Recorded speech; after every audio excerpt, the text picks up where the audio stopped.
ทำส้มเวียกงานอบรมหัดแอบบำรุงก่อสร้างเป็นเวียกงานหนึ่งที่สำคัญเป็นเวียกงานใจกลางของโรงเรียนและมื้อนี้ทีมงานโทรภาพกองทัพเฮาก็ได้มาติดตามเก็บกำการเรียนการสอนของโรงเรียนการทหารท้องถิ่นกองบัญชาการทหารแขวงอัตตปือซึ่งรายละเอียดเชิญประธานรับชม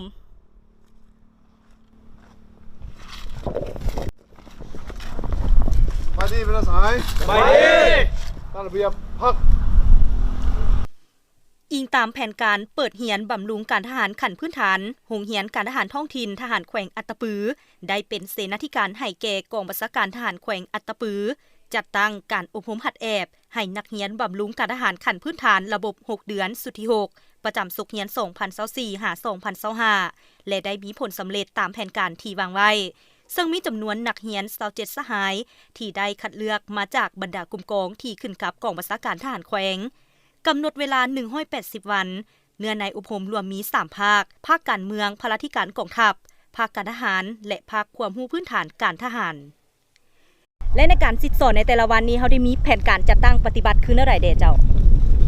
แต่ว่านี่ก็ได้ปฏิบัติตามขอกำหนด7ระบบ18เวียกของกองทัพแต่ว่าไอ้น้องได้ปฏิบัติขึ้นห้องเนาะแต่ว่าเวลา7 โมงเนาะตอนเช้าละขึ้นห้องก่อนแล้วก็ภาคทฤษฎีแล้วจังมาเฮ็ดภาคปฏิบัติตัวจริงอยู่สนามเจ้าและในการสิทธิสอนของพวกเราในแต่ละวันนี้จักชั่วโมงถ้าว่านี่ปฏิบัติตามโครงการหลักสูตรถ้าว่าในมือนึง7 ชั่วโมงได้เรียนแต่วันจันทร์ถึงวันศุกร์เนาะแต่ว่าวันเสาร์วันอาทิตย์พักผ่อนและในการสิทธิสอนของพวกเขาทางภาคทฤษฎีและภาคปฏิบัติตัวจริงได้มีความแตกต่างกันใดและมีข้อสะดวกและข้อยุ่งยากคือใดเด้เจ้าข้อสะดวกแต่ว่าทั้งคณะพักคณะอำนวยการโรงเรียนแต่ว่าคันทึ่งแต่ว่าได้มีความใกล้ชิดติดแถบเนาะแต่ว่ากับอันนั้นครูอาจารย์แล้วก็น้องนักเรียนเนาะและในการสิทธิสอนในแต่ละระยะที่ผ่านมานี้เราสามารถตีราคาหมักผลได้ครับของพนักงานนักครูของพวกเราคือใดเด้เจ้าผลนะครับของ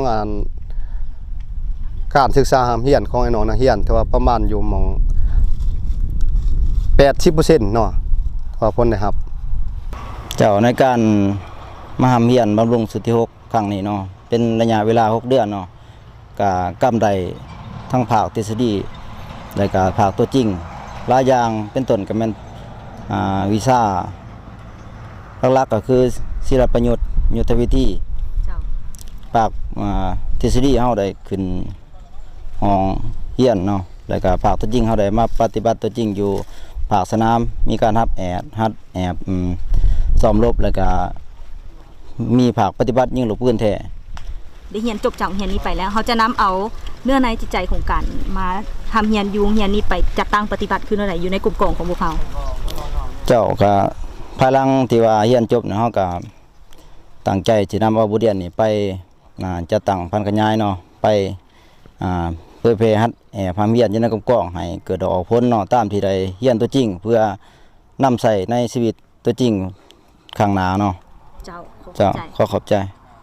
เพื่อจะตั้งผันขยายเนื้อในการทำเรียนเข้าสู่ชีวิตตัวจริงเป็นขบวนการกว้างขวางโรงเรียนการทหารท้องถิ่นได้จัดตั้งปฏิบัติบำรุงการยกระดับความรู้ความสามารถพื้นฐานที่จำเป็นเพื่อหมุนไส้เข้าในการจัดตั้งเคลื่อนไหวเฮ็ดหน้าที่การเมืองประกอบส่วนสร้างกลุ่มกองให้มีความเข้มแข็งรอบด้านเกี่ยมพร้อมตอบสนองตามความเร่งร้องต้องการในเฉพาะหน้าและยาวนาน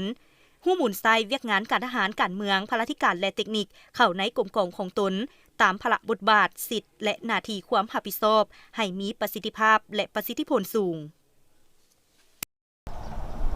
ท่านผู้ชมและนี่ก็เป็นการเคลื่อนไหวการเรียนการสอนของโรงเรียนการทหารท้องถิ่นกองบัญชาการทหารแขวงอัตตปือที่ทางทีมงานโทรภาพกองทัพประชาชนลาวของพวกเขานำมาให้ประธานได้รับชม